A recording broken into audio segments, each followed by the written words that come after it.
These approaches through art, therefore, have ironically, in trying to assert the worth of these beliefs and survivals, have denied them their true size, seriousness, and magnitude in the world at some degree or other. But like Emile Durkheim, I've always believed that the most barbarous and most fantastic rites and the strangest myths tell us something about human beings. I talk about all these Black or African descended artists primarily because of the delightful surprise of the starting point of Father St. Rose's book. It started off repeatedly speaking of the ancestors, the ancestors, the ancestors, and I was indeed at first confused. For Catholicism is a faith that does place a certain premium on tradition and ancestors regarding the saints, and with its assertion of not being strictly sola scriptura, it does seem to have accepted other sources for its traditions and beliefs and doctrines. It may even carry latent within it the deposits of an oral tradition dating far back and deep into the spiritual history of the Middle East. It became clearer, however, as I read about l'histoire time and as I read the vignettes and short stories that build his journey toward accepting and understanding the unique character of his ministry, his calling. And these stories, I don't mean fictional. Now, who in my mind are Father Lambert's ancestors in the faith in this region? It would be easy for naysayers to say that Bartholomew de las Casas, who made that earth-shaking decision to enslave Africans, may be one, or Père Labat over in Martinique, who devised many techniques concerning sugar production, but also techniques of punishing fugitive and insubordinate slaves. Or Father Charles Jess, who seemingly put an end to Kele, the religious tradition brought by indentured Africans who came after emancipation and worshipped African deities, Shango and Ogun, in the hills of Babono. Or perhaps Paba, Father Anthony, who decided that these things, these people whose money had helped to build many of the Catholic Church buildings, poor as they were, these people who were so devoted to the faith, who made it a part of their La Rose and La Marguerite festivities, those people who purchased the front seats that the church auctioned off once upon a time, were worthy of proper study, were worthy of understanding, were worthy, in fact, of respect. This is the tradition or the shift in tradition that I see in Turbulent Waters following from. It takes Catholicism from being a marker of class, as it had been for many, as a safety valve from the world of the folk and other spiritualities, and brings them into direct contact with their society. And perhaps similar efforts can set in motion the stilted process of creolization, of inner spiritual integration that the poet Kamau Braffet noted remained unfinished and left us half Creole, half colonial. However, the nature of the interaction this time is even more important, even more pertinent. Father St. Rose establishes us as a people, establishes l'histoire time, and aligns evil with a disavowal of what our traditions taught us. He is able now to see good and evil in a more complex way. The history of good and evil is interesting in the Caribbean. Obeah laws reveal a racial bias, that they were race-making instruments that sought to draw a line between not a true cognition or belief in the sacred and profane, but between one race and another. Goodness for the post-emancipation Christian black persons therefore did understandably have curious connections to class, to advantageous position, to cultural identification to those who were seemingly eternally good. Europeans. From the point of view of the enslaved, many of them saw the masters' various punishments and their power as coming from high science or greater obeah than any of them ever would have practiced. Not only that, but the post-emancipation Christian also had to deal with the fact that the instruments of some obeah men were indeed imported from Europe and America. The De Laurens, the Albertus Magus, or the book that was found after the famous 1905 murder of a young Barbadian boy in St. Lucia for evil purposes, the Petit Albert, which is an heirloom from our French ancestors. I am even inclined to believe that persons may have believed that the Black Mass had something somehow to do with black skin or black people, when the first, and I am sure second and third, etc., recorded Black Mass was celebrated, if that's the correct word, in France. I'm tempted to echo Father St. Rose's claim that evil has no ethnicity. But I am not sure that I trust civilized Caribbean man hundreds of years after Las Casas, after the first Obia law, which was brought about by the enslaved Taki and others seeking their freedom. I am not sure I trust many or any of us to recognize that evil has no ethnicity or class, and neither does good. This is the challenge that Father St. Rose's premise presents before today's faithful. This is the greatest challenge that the book provides, that evil is in fact a deviation from something good that exists among these people, the folk. At times he vacillates, and his position is aligned to perhaps the more sympathetic of some colonial administrators. For effective priestly ministry, and I quote, for effective priestly ministry, and in an effort to win souls back to the Lord, it was imperative that a priest be familiar with those fragments of African culture that still linger within the people's consciousness and influence their faith and patterns of judgment. Of course, here I think he means the undesirable elements of these people's culture, because he does embrace the positive aspects of it.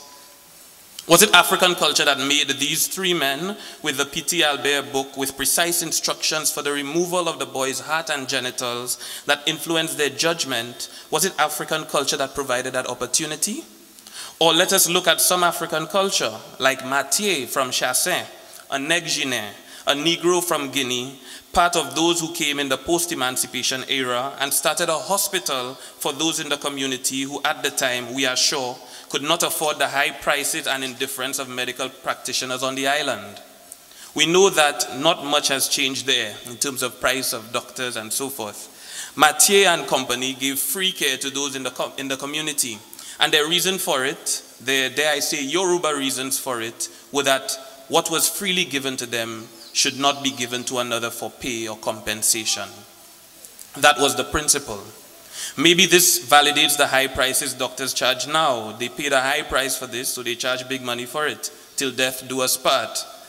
Or what about the local penseur or the local garde who does it, in fact, practice for free and chooses sometimes, based on their Catholic faith, not to serve adulterers, people carrying guns, people living in sin? What about their claim that their powers have been given by God? Can God find among the African-descended prophets and healers in this depraved time? What about the fact that they claim their gifts, their abilities or gifts, as they insist it should be called, as opposed to power, recedes when they are living in sin or drink too much rum? These are complex questions that all Catholics have to answer.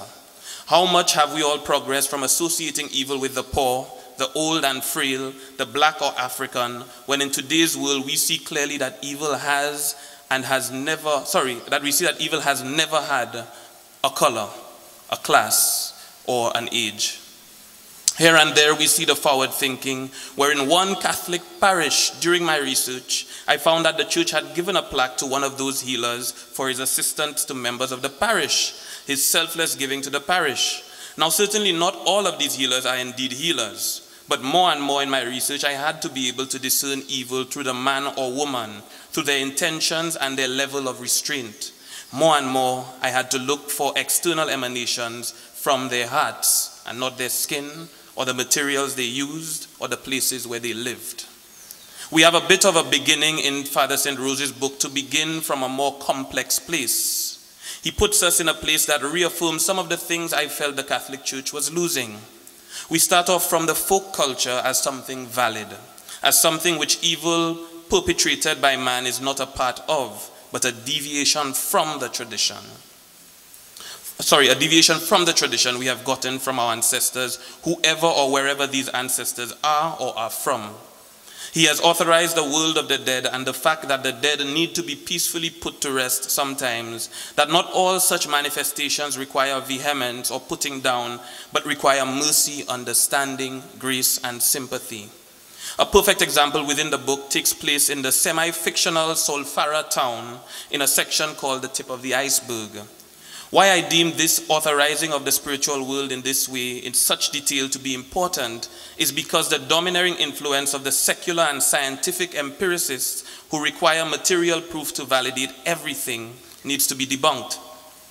It has now become a marker of social class to say that you don't believe in these things, that these things come from the stirrings of inferior minds. Or as one friend said to me, these things do not appeal to the old-time Catholics, when ironically I thought these were those whom it mattered and was most real, those to whom it mattered and was most real. Father St. Rose breaks apart this myth that civilized behavior requires a rejection of such a spirit world, that belief in the spirit world is a kind of shibboleth for the barbarous and backward. I have many quarrels with the book, but I am no less grateful for its advent. It, for instance, reconciles the worlds that I have seen a close relative battle with. That repeating and compelling vision of seeing his grandfather running through the rain after his death into his hut, seeking shelter.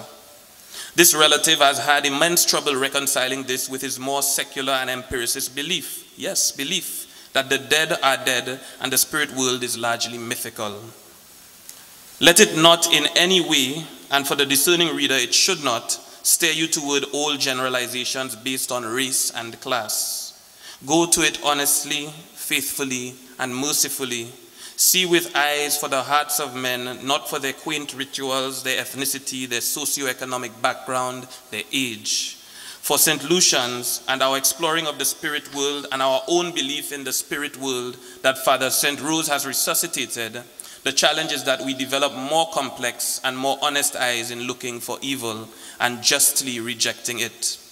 Can we reject, therefore, the many priests who used grimoires to find treasure during the medieval period, just as we reject the false prophets and evildoers? Can we reject the actions of Saint-Luce Léon, Edgar St. Hill, Montaut Edmonds, who were convicted of slaying Rupert Mapp in 1905 without diagnosing evil dermatologically in their skin or their class? Can we see the goodness of a man, as that one parish in this island has done, who heals his brother, poor as he is, without seeking profit or compensation, who freely gives as he has received what God has freely given in this capitalist era? For this time of the indefinite, of the receding of meaning, the erasure of important boundaries, the postmodern love of indefinition, the church must recalibrate, must reintegrate itself on its principles, must start from where it is, must grow roots, and with these roots, see with new, unbiased, undiscriminating eyes. This book is a beautiful beginning to that. Thank you.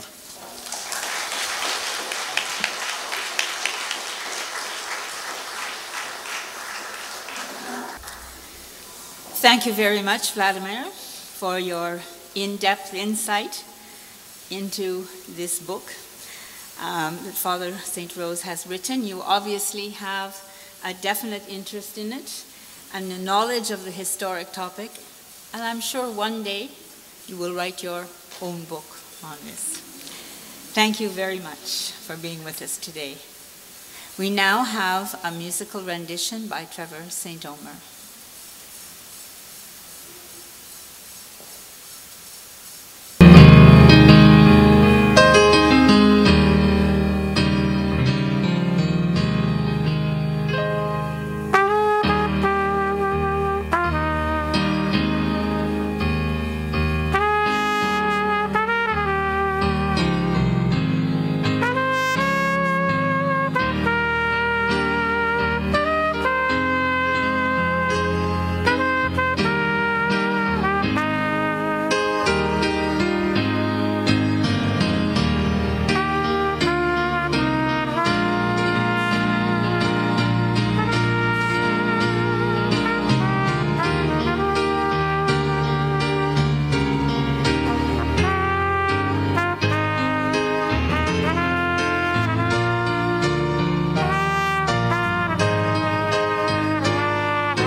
sky.